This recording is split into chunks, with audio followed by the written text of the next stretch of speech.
Today, I'd like to introduce you to one of my very favorite vines. This is Antiginon leptopus. Rose of Montana or Rosetta Montana are some of the common names, but we oftentimes just simply call it Antiginon. Now, this vine blooms in the late summer and the fall, and I especially love plants that go through the intense heat of summer here and then put on a huge display in the dog days of summer when everything else is tired and beat down by the heat.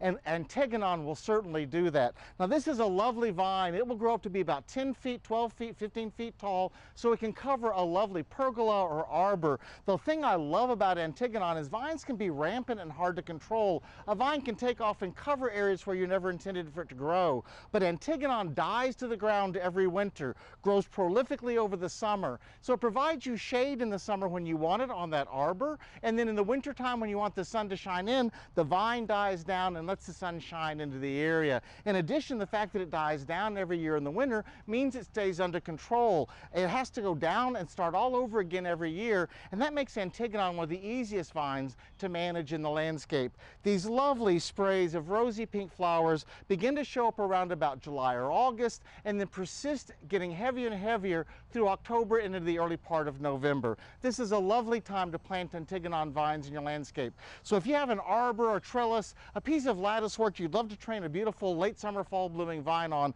consider Antiginon. I don't think you'll be the least bit sorry. Forget it growing. I'm Dan Gill with the LSU AgCenter.